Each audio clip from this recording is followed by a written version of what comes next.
Welcome to Perspectives. I'm Randall Mark. In this new series, we take you on a fun exploration of the multicultural landscape of Vancouver. For many of us, eating ethnic foods is the closest we come to experiencing another culture. In this series, we take you beyond food to the spiritual beliefs that undergird the people that live right next door to us. Today, East meets West. Ever since the Beatles brought Hindu spirituality to the West, people have been fascinated by Eastern practices. Well, today, we take you into a yoga studio. We talk about Feng Shui design. I make some incredible Chinese food, and we talk to a Sufi mystic.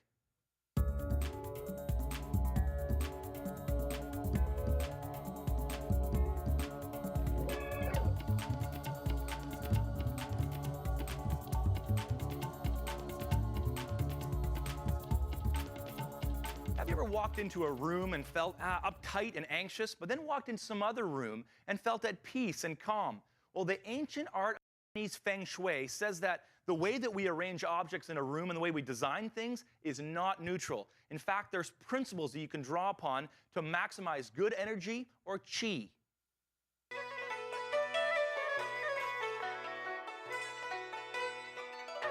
I'm down at Wild Rice, a modern Chinese restaurant in Vancouver. We are going to talk with the owner, going to make some amazing Chinese food.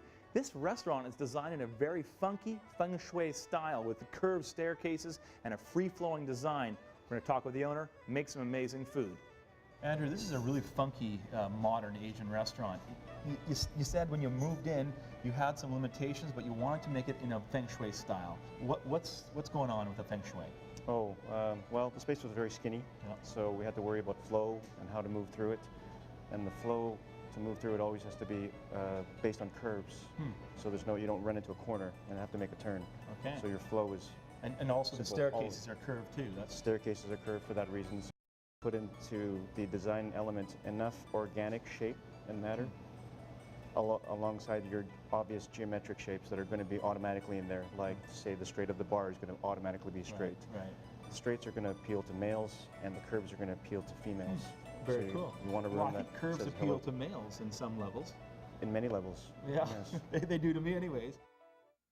Everyone these days seems to be into yoga, but is it just a money-making fad? Vijnana Yoga is a 3,000-year-old ancient Hindu practice that's all about correct alignment, first with the body and then with the spirit.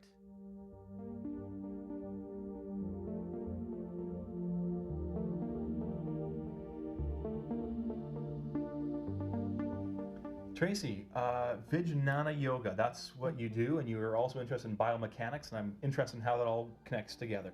What is Vijnana Yoga?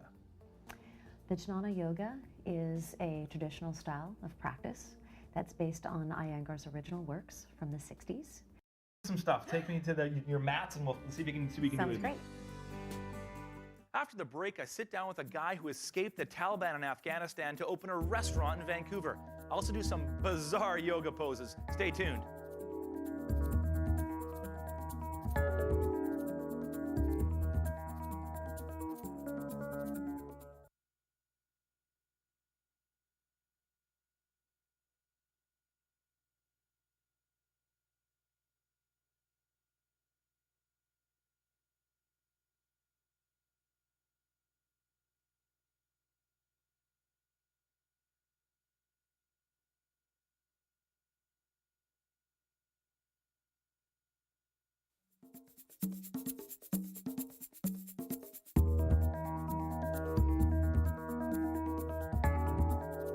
Welcome back. Hundreds of years ago, the ancient spice route drew people of every religion, ethnicity, and culture to Afghanistan.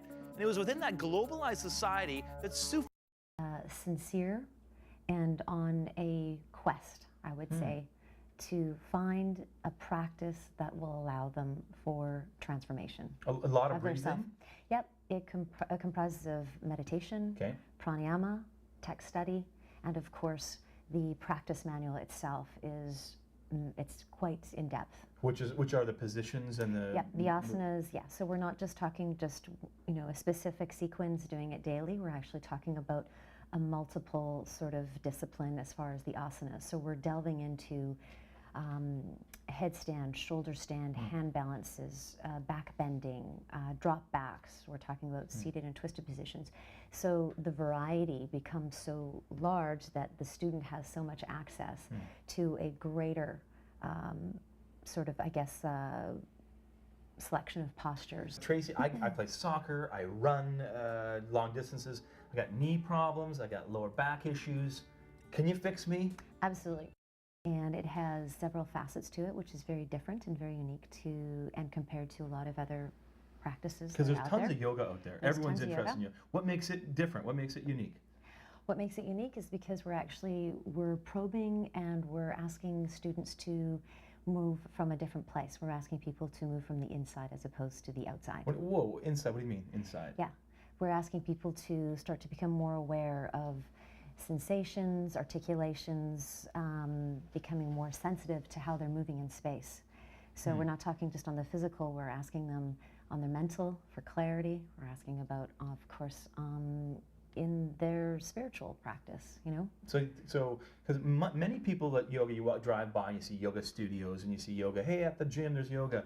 It just seems like they're just doing interesting positions, you know, upside down head, half moon dog, whatever. Yep. You're saying there's something far more going on with this Vijnana yoga. Yeah, absolutely. It's, to be honest with you, it's for students that are a lot more